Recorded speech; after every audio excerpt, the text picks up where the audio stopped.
O tema da palavra de hoje é reconciliação com o Pai. Amém? Amém ou não amém? Está reconciliado com Ele? Porém, você precisa entender que você faz. Quando eu não entendo, eu até escrevi aqui uma frase. Diz assim, ó. Tudo que você não entende, você não recebe. E o pior, tudo que você não entende, você multiplica uma ignorância. Porque a gente, muitas vezes, a ignorância não é só no sentido de estúpido, de estupidez, mas é no sentido de multiplicar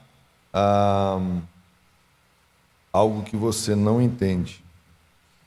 Conseguiu achar Romanos 5? Abriu sua Bíblia? Ligou sua Bíblia? Cadê sua Bíblia? Eu estou vendo algumas aqui sem Bíblia. Gente, aqui é uma igreja de Bíblia. Nós somos meio antigão ainda, sabe? Eu não aceito membro sem Bíblia nessa casa. Já vai pegando essa pérola aí que nem dizem aí. Por quê que a gente não aceita? Porque você vai multiplicar a ignorância, eu acabei de falar.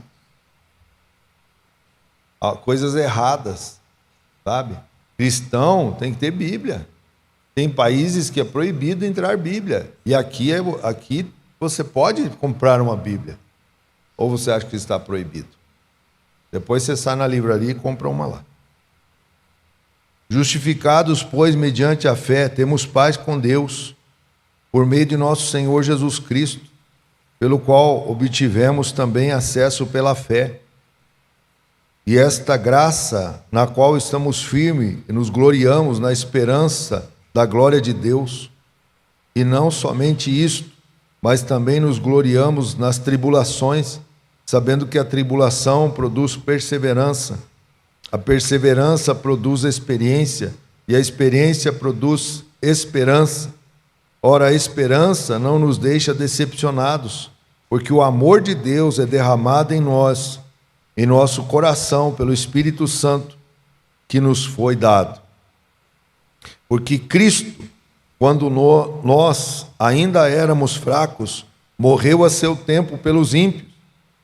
Dificilmente alguém morreria por um justo, embora por uma pessoa boa, alguém também tenha coragem para morrer. Mas Deus prova o seu amor para conosco, pelo fato de Cristo ter morrido por nós, quando ainda éramos pecadores. Diga amém. Cristo morreu por você quando você ainda era pecador.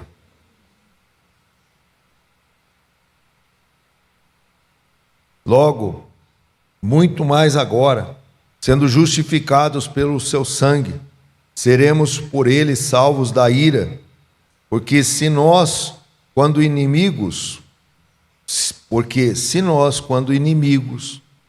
fomos reconciliados com Deus, diga reconciliado com Deus, mediante o morrer do seu Filho, muito mais estamos já reconciliados, diga reconciliados. Seremos salvos pela sua vida. E não apenas isto, mas também nos gloriamos em Deus por meio de nosso Senhor Jesus Cristo, mediante o qual recebemos agora a reconciliação. Diga, eu recebi a reconciliação. Amém. Glória a Deus. Olha só, gente. Deixa marcado aqui na sua Bíblia esse texto, mas eu preciso que você entenda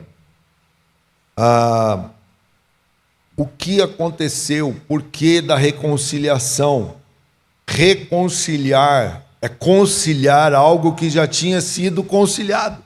Ou seja, reconciliar quer dizer que está sendo feito de novo. É algo que está sendo realizado novamente. Se não me engano, tem professor português aqui. Prefixo. Achei que era uma preposição. Prefixo. Re quer dizer que está dando uma ré. está fazendo lá para trás. Então, eu entendo que era algo que já existia. Quando Adão estava no Éden, ele tinha a conciliação com Deus, a aliança com Deus, estava estabelecida. O Senhor vinha todo dia, na viração do dia, falar com ele. Todos os dias o Senhor vinha ali para falar com Adão. E isso é maravilhoso. A gente vê assim, esta bênção da pessoa poder ter uma intimidade com Deus, com o seu Criador. Mas quando ele caiu, quando ele comeu lá do fruto proibido, houve uma ruptura, houve uma separação. E a partir daquele momento ele perdeu a comunhão com Deus. E quando a gente vê aqui essa parte de Romanos, a gente vê que o Senhor, ele tinha um plano perfeito para mim e para você, para nos redirecionar a Ele, reconciliar a Ele. Por isso, gente, a ideia que foi disseminada aí pelos católicos, né? Não tenho amigos católicos, mas isso foi disseminado. Uma mentira que Satanás plantou na cabeça das pessoas, que todos são filhos de Deus. Mentira do diabo. A pessoa simplesmente é uma criatura de Deus. Ele foi só criado. Mas para ele se tornar filho, ele tem que entregar a vida ao Senhor Jesus.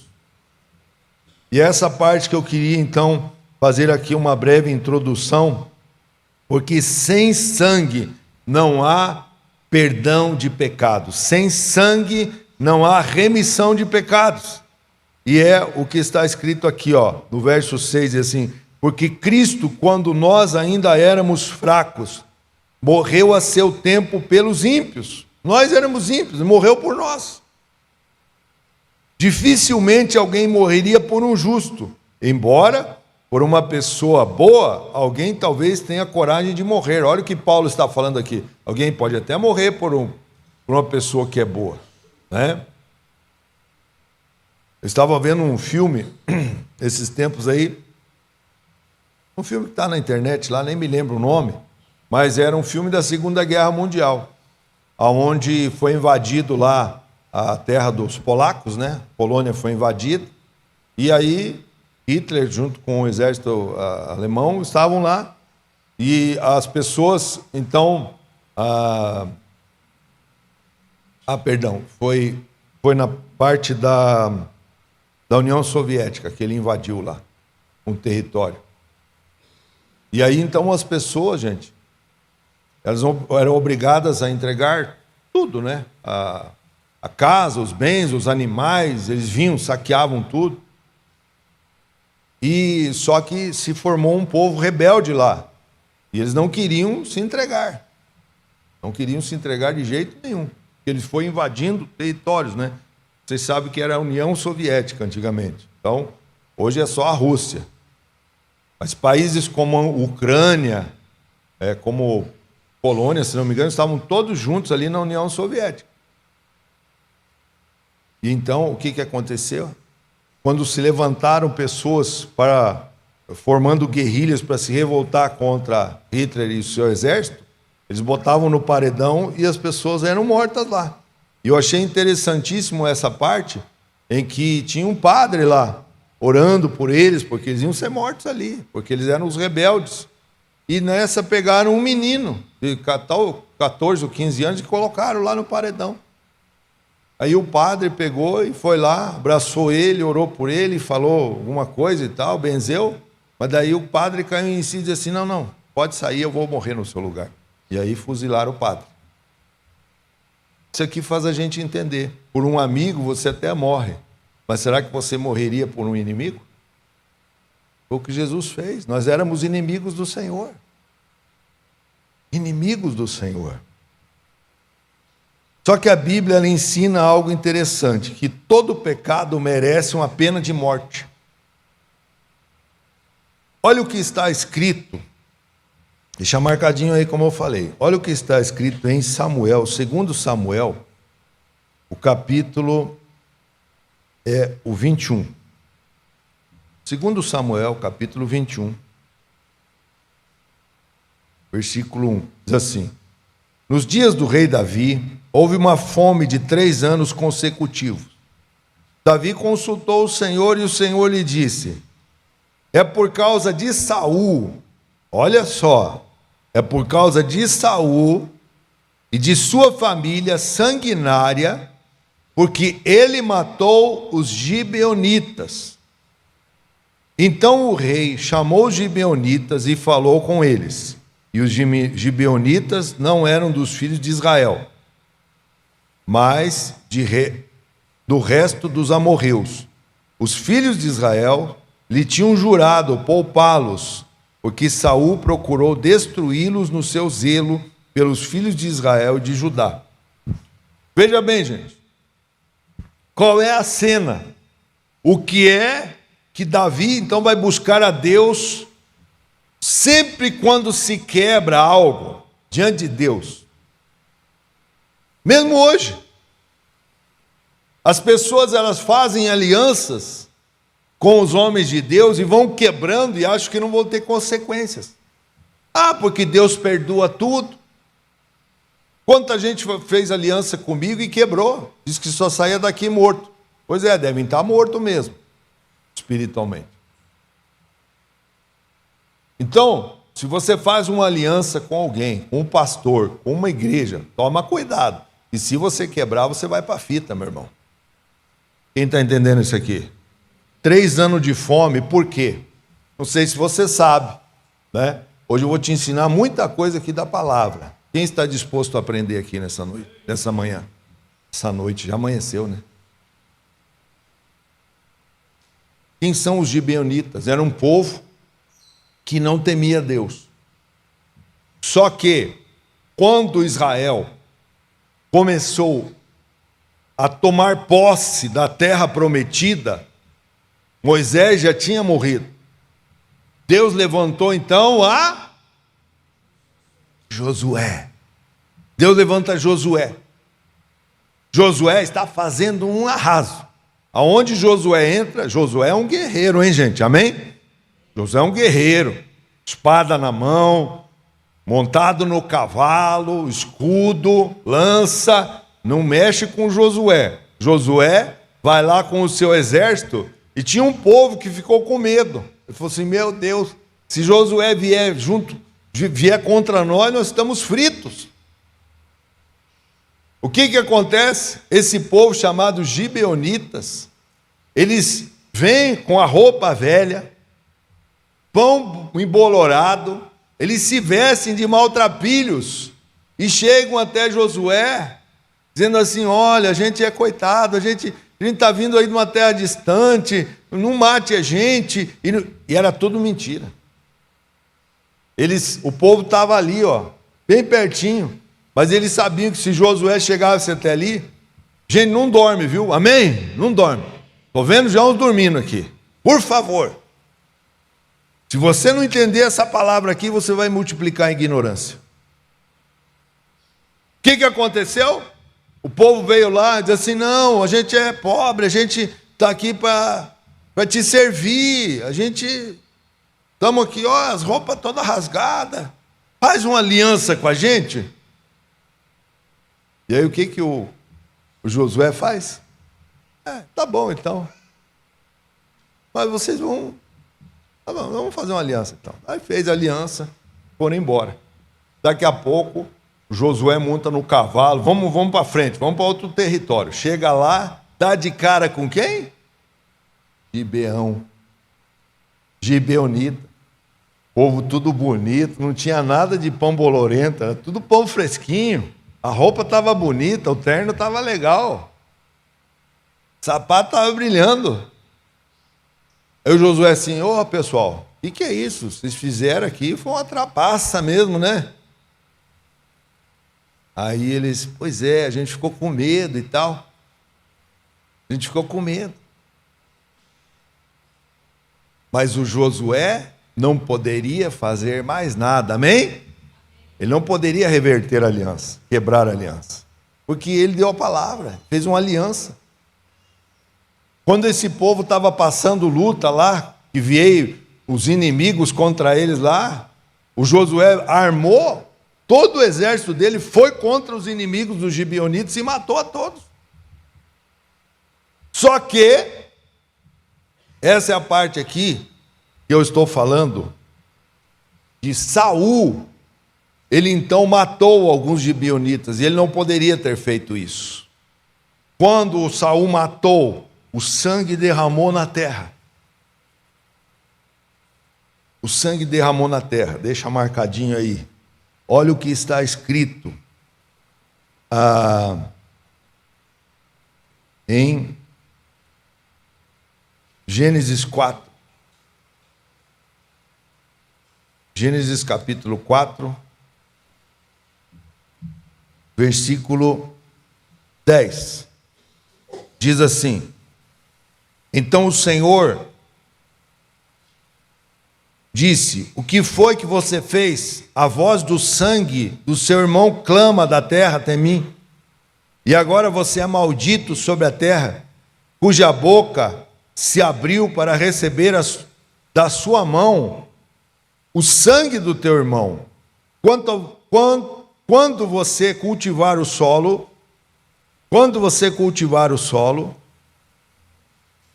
ele não lhe dará a sua força. Você será fugitivo e errante na terra. Gente, vocês lembram que o Caim matou Abel? Amém? O sangue caiu na terra. A Bíblia diz que o sangue clamava.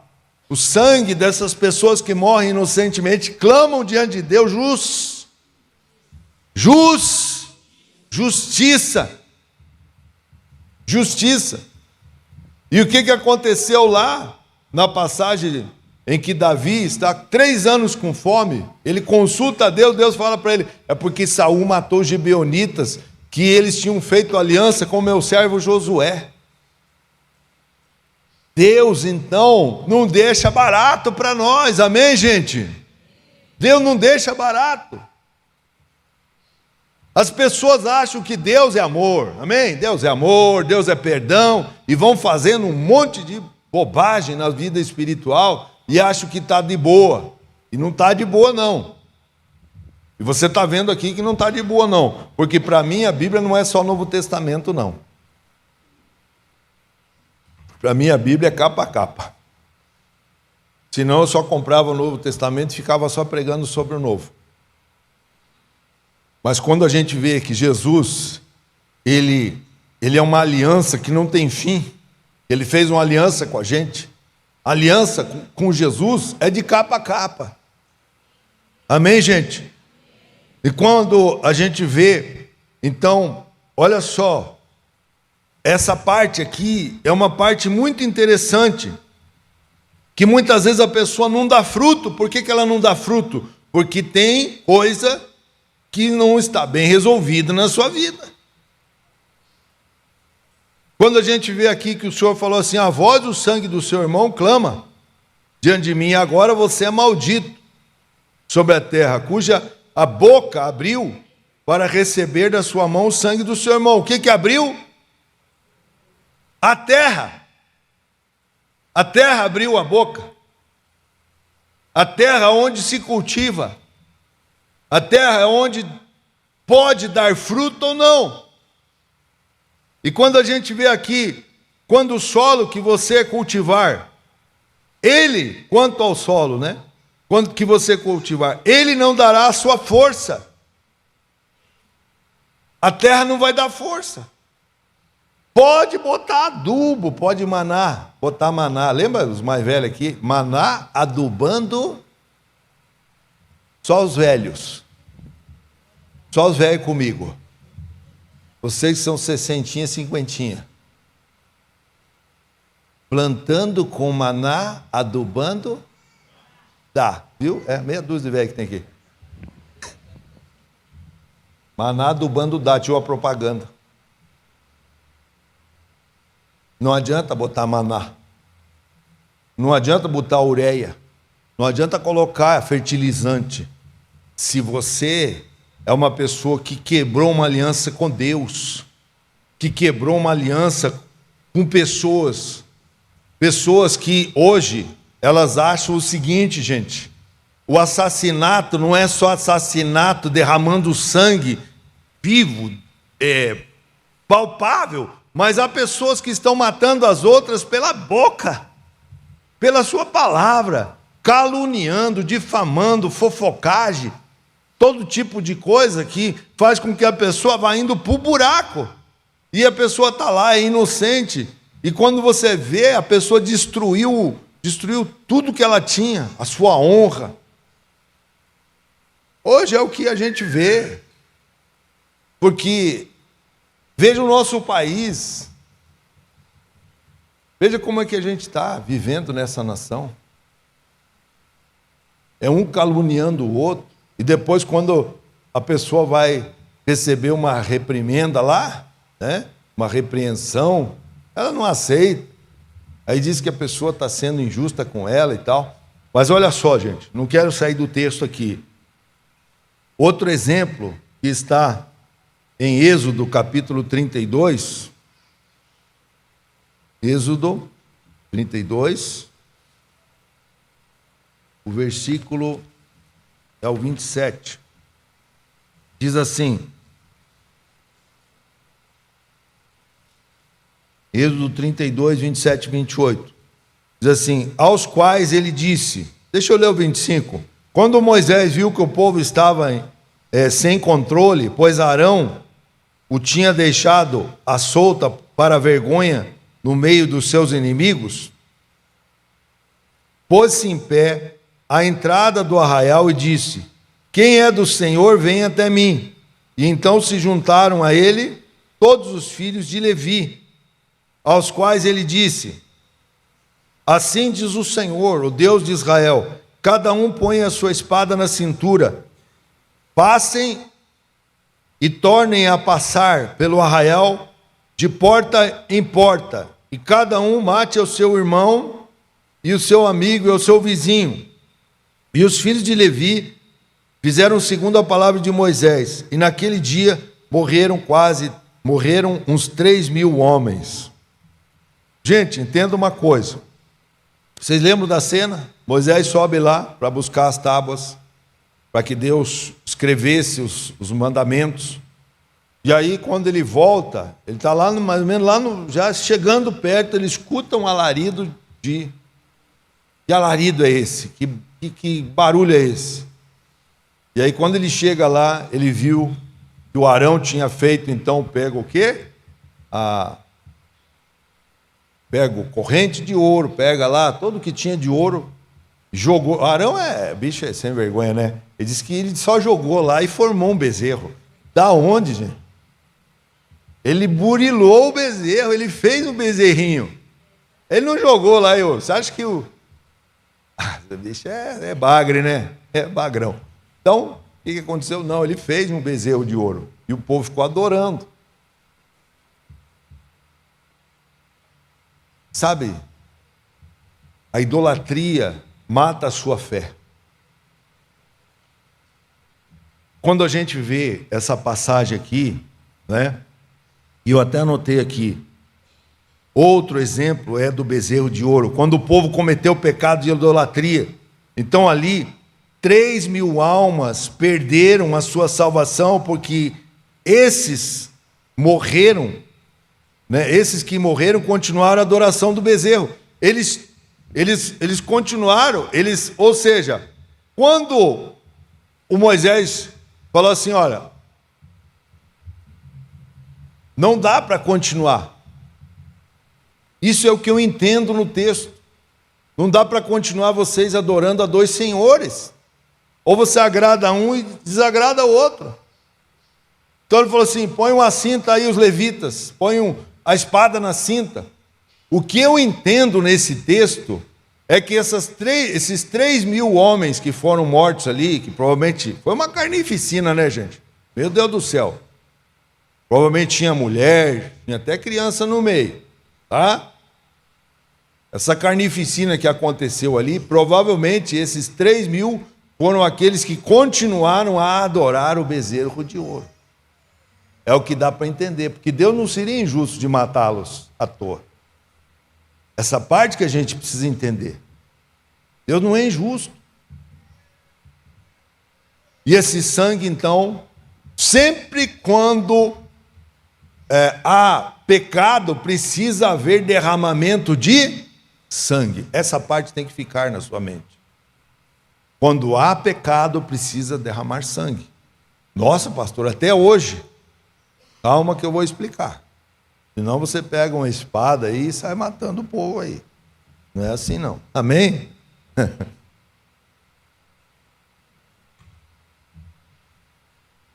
Olha só. E isso, para a gente entender Atos dos Apóstolos, olha só, quando Pedro está lá pregando, quando Pedro está pregando, depois de receber o Espírito Santo e ser cheio do Espírito, lá em Atos, no capítulo 2, o verso 41 vai dizer assim, ó, olha só, diz assim: então,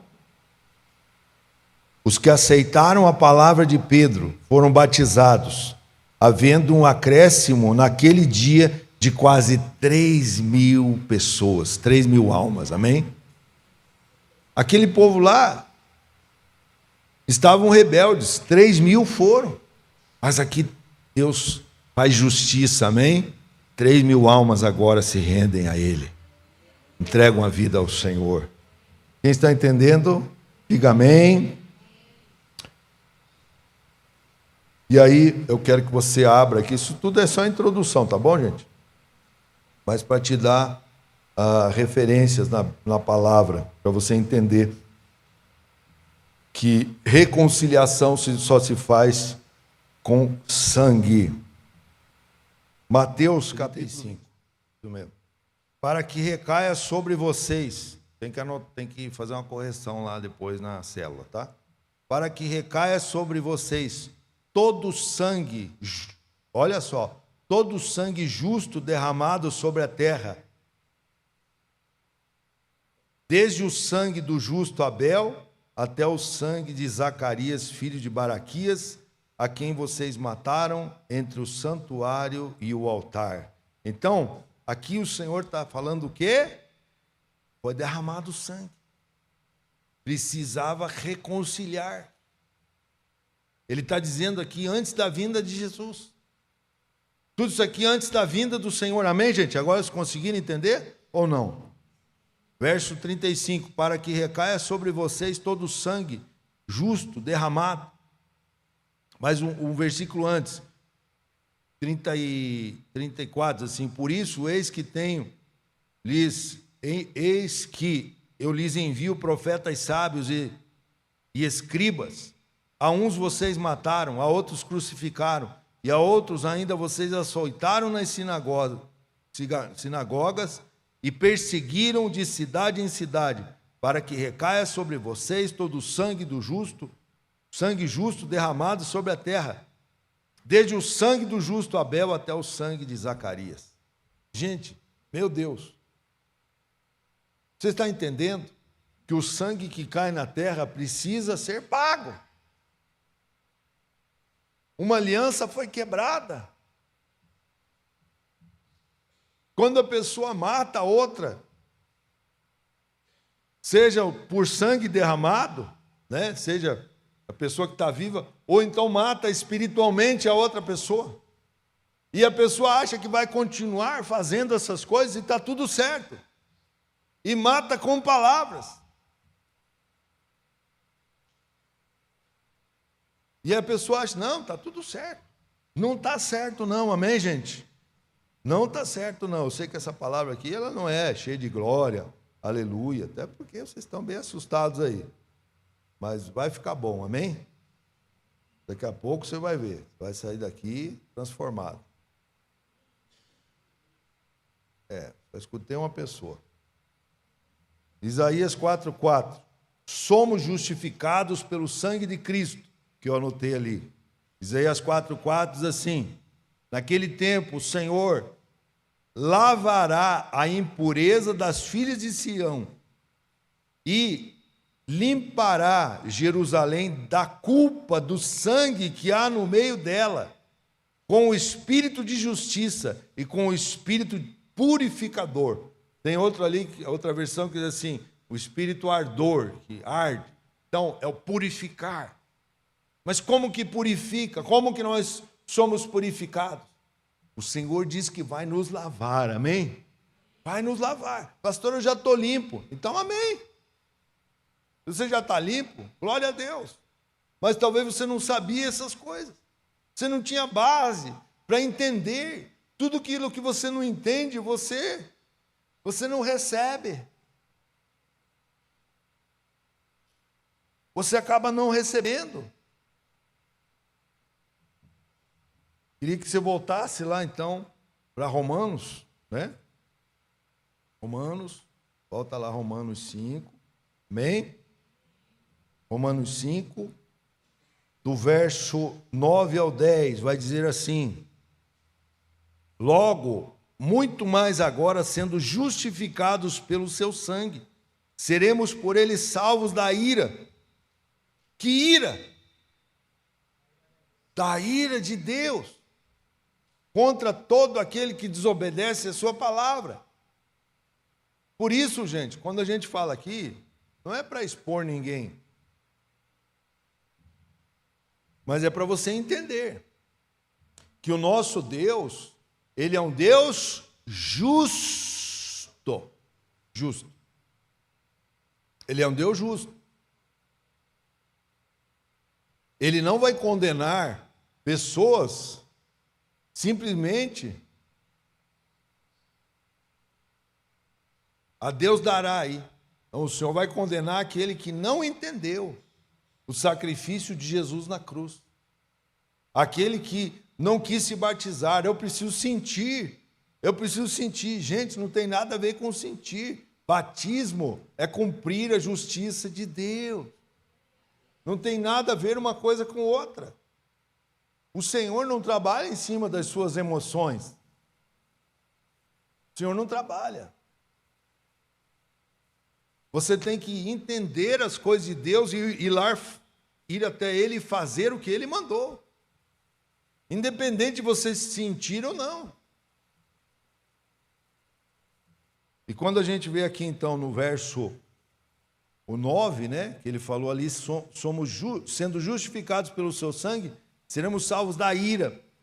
Porque se nós, quando inimigos, fomos reconciliados com Deus, mediante a morte do seu filho, muito mais, estando já reconciliados, seremos salvos pela sua vida. Jesus quer te dar vida e vida com abundância, amém? Ele quer te dar vida e vida com abundância. Ele não quer que você seja um cristão vivendo como um incrédulo.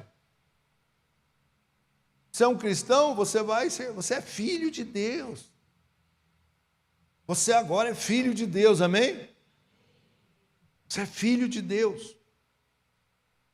E aí, eu queria que você, olha só o verso 11, que vai dizer aqui, o verso 11.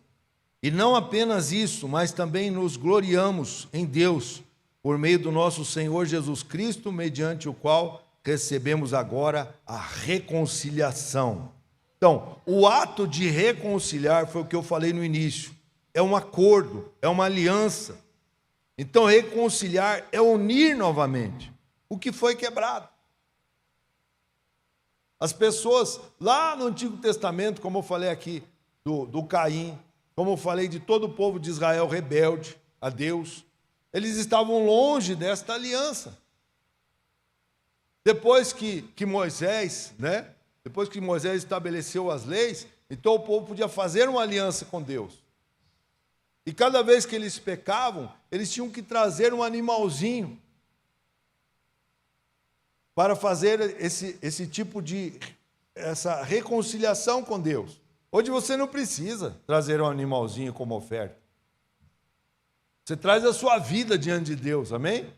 Traz a sua vida.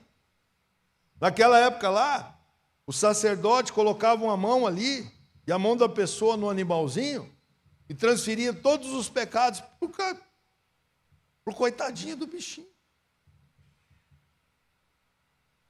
E não podia trazer um animal. Não podia trazer arrastando a perna. Tinha que ser perfeito, amém, gente? E aí transferia para ele, degolava o bichinho. O sangue, aquele sangue que derramava do bichinho, cobria os pecados daquela pessoa. Deus, quando olhava lá do céu, olhava para aquela pessoa, ele não via, ele via só o sangue, não via a pessoa, nem o pecado dela. Jesus fez isso por você, meu. Ele morreu na cruz por você. O justo morrendo pelo injusto. O justo morrendo pelo ímpio. Ele nos reconciliou. Amém, gente? Então, olha, já estou indo para o final aqui. Olha os benefícios da cruz. A gente pregou aqui, hoje estamos na 6ª mensagem, semana que vem termina. Nós pregamos sobre o perdão. Nós pregamos sobre você estar livre da culpa e da acusação. Nós pregamos sobre a purificação da sua consciência. Nós pregamos sobre a cura do seu corpo e a cura da sua alma. Nós pregamos sobre você estar livre das maldições e hoje reconciliados com o Pai. Amém?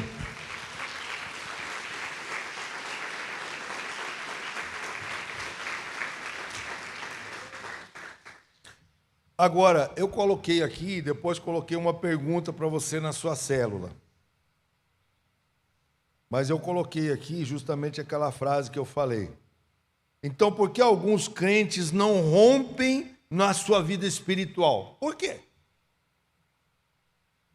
A resposta está ali na sequência.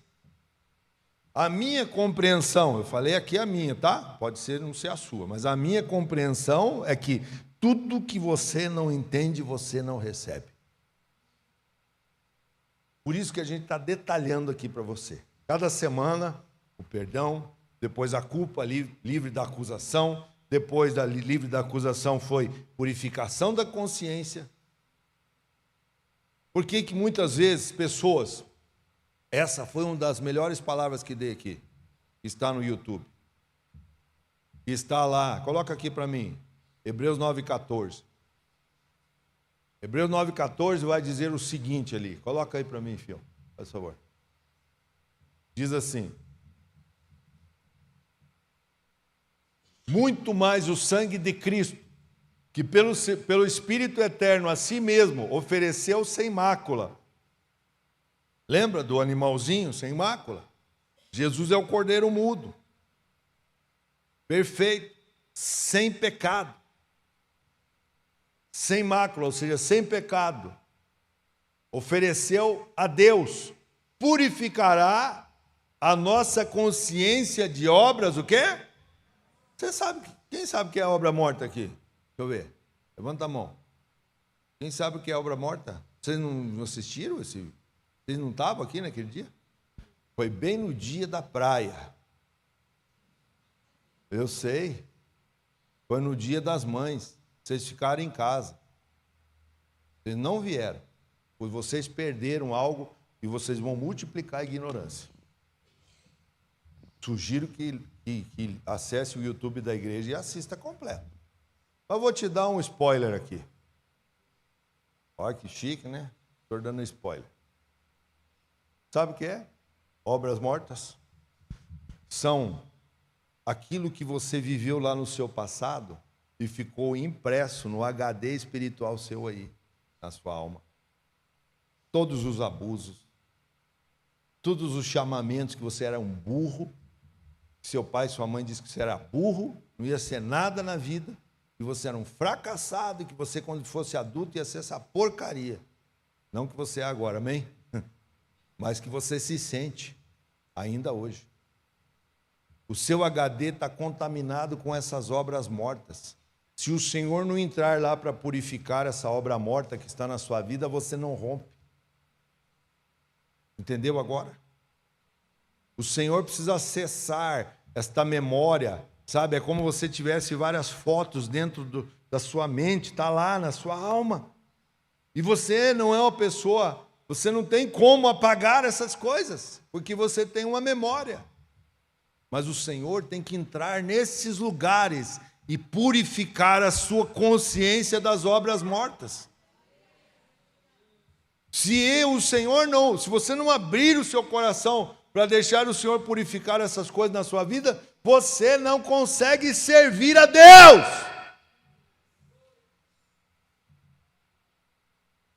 Você vai até um tempo na sua vida.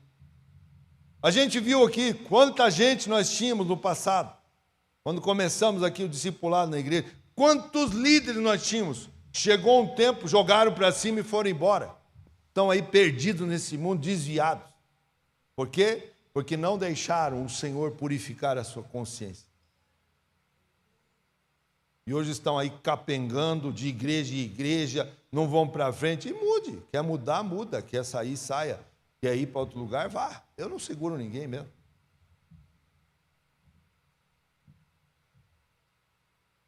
Aonde você for, o problema vai junto. Por quê? Porque você não entendeu o sacrifício de Jesus por você. Você se tornou um católico melhorado, só não adora imagem.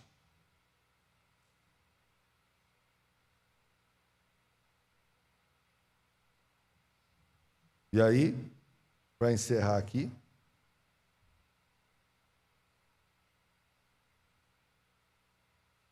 se você não entendeu essa mensagem de hoje, é impossível você... Olha só, deixa eu colocar aqui. Se você entendeu, não entendeu, perdão. Se você entendeu cada uma dessas mensagens, por isso que eu digo uma coisa para você. Você que perdeu uma das mensagens, corra lá no YouTube e vá assistir. Porque é uma mensagem ligada na outra. Uma ligada na outra. Por isso tem pessoa aqui, eu falei assim, nossa, essa palavra vai ser fácil de pregar. Eu acho que está sendo as mais difíceis, no sentido de romper. Porque faltou um elo de ligação com a antiga. Você não conseguiu conectar, então você está aqui meio boiando. Mas que negócio de sangue aí e tal. Tem que romper, O que é isso? Mas uma coisa você tem que entender. O Senhor Jesus, através de Deus Pai, enviou Ele, o seu Filho, para morrer por mim e por você. O sangue dele te justificou diante de Deus. Isso é fato. O justo morreu pelo injusto, que é o que está escrito aqui. No verso 8, diz assim, mas Deus prova o seu amor próprio, o seu próprio amor para conosco, pelo fato de Cristo ter morrido por nós, quando ainda éramos pecadores. Ele morreu por nós quando a gente era ainda pecador. Vem para cá os meninos, estou encerrando aqui já. Na Bíblia há mais de 8.000 promessas, amém? 8.000 promessas. E eu preciso tomar posse dessas promessas. Amém? Ou não amém? Para encerrar, 2 aos Coríntios, capítulo 5, o verso é o 18. Diz assim: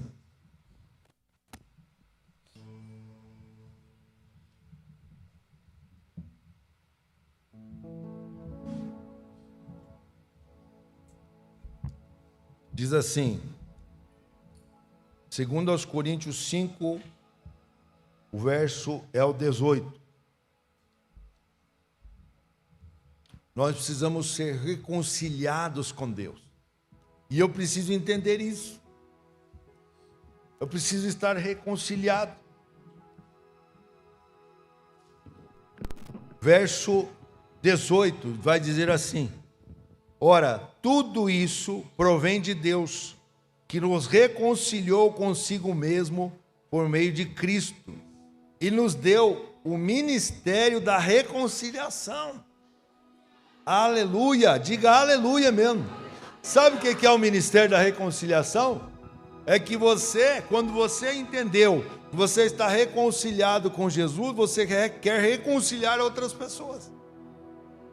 Você não fica só choramingando, pensando só nas suas lutas, pensando só nas suas batalhas. Tira o seu foco disso. Tira seu foco das suas lutas.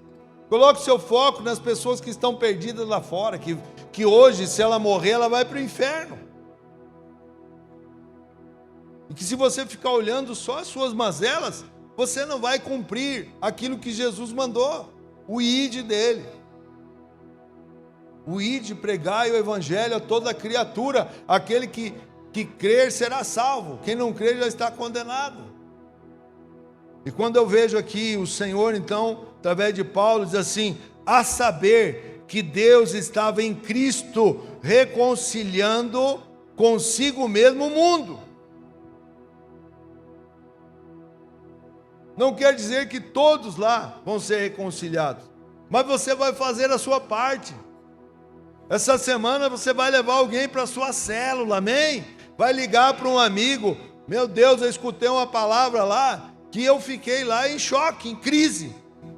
Que se hoje você morrer, você está condenado. Mas se você falar isso para a pessoa, diz assim: você está louco. Você ficou louco mesmo, né? Esse pastor, que é o nome dele, fez uma lavagem cerebral na sua cabeça.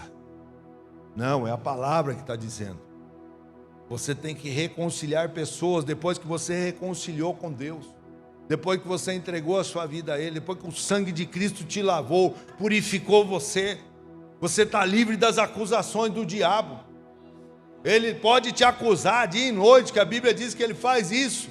Mas você tem a certeza quem você é, a sua nova identidade em Cristo. Você é filho e filha de Deus.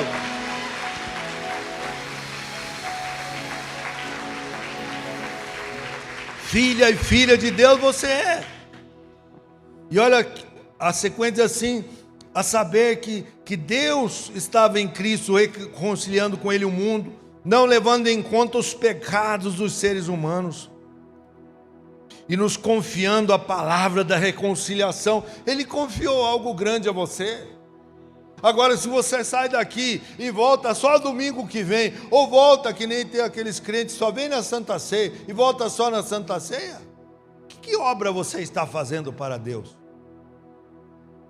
Você está fazendo a sua obra, mas a obra de Deus não está fazendo, não. Pode fazer a sua, mas a do Senhor não. Porque a nossa função como pastores é capacitar a igreja para o trabalho do reino de Deus. Essa é a nossa função.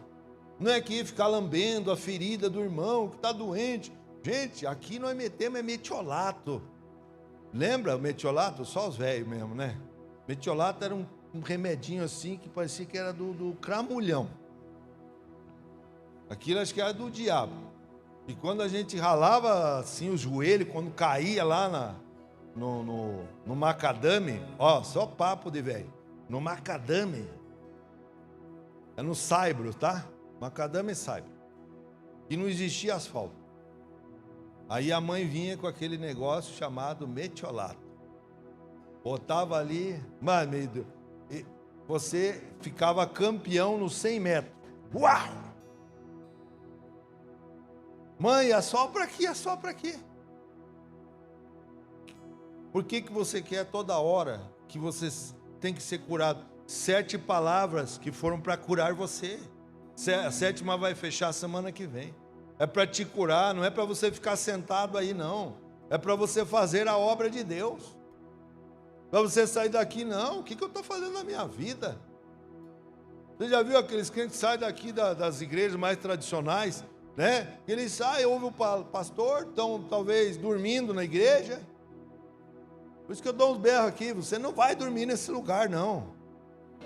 Você não vai dormir. Você quer dormir? Se quer dormir, eu vou orar para você dormir. Vem aqui, você vai dormir. Você vai dormir eternamente daí. Aí nós já vamos botar um caixão para você, já vai dormir lá no céu. Enquanto eu tiver fôlego de vida em você, você tem que ser uma pessoa apaixonada por almas. Apaixonada por almas. Você sabe o que é a paixão de Cristo? Você sabe o que quer dizer a paixão de Cristo? A paixão quer dizer a pessoa que se doa. Jesus teve compaixão, ele sentia a dor das pessoas perdidas. Por que ele batia? Por que ele batia nos fariseus, saduceus, essênios, helenistas? Por que ele batia nessa gente? Porque os caras ficavam só criticando ele. Você já viu como é que eles faziam? Quando Jesus chegava no lugar, os primeiros que estavam lá eram eles. Os crentes sempre chegavam atrasados. E depois de 2000 anos está a mesma coisa. Os que nos acusam chegam sempre primeiro. E os crentes chegam depois. Não, foi o trânsito. Não foi nada. É que você não entendeu que você tem que chegar aí primeiro. Para você receber sua bênção primeiro. Você tem que chegar na casa de Deus com expectativa. Deus fala comigo, Senhor. Quando eu falei aqui na terça a mais, né? Talvez você não entendeu aquele versículo de Provérbios. Que aquele que está farto de mel, como é que era aquele versículo?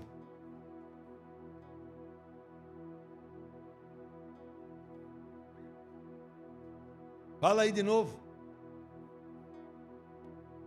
Não, aquele que está farto de mel, até o doce é amargo. Sabe por quê? Porque a pessoa está cheia de coisa, já está cheia de palavra, só que a palavra que você recebe, você tem que jogar para fora, amém?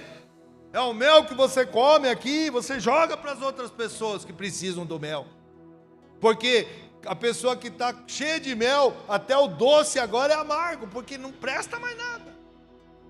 Tudo que sai do altar aqui, sai daqui para te capacitar, para você dar para as pessoas. Sabe por que eu estou falando isso? Que o próximo versículo vai explicar. Ele vai dizer assim: portanto somos embaixadores em nome de Cristo. Sabe quem é o embaixador?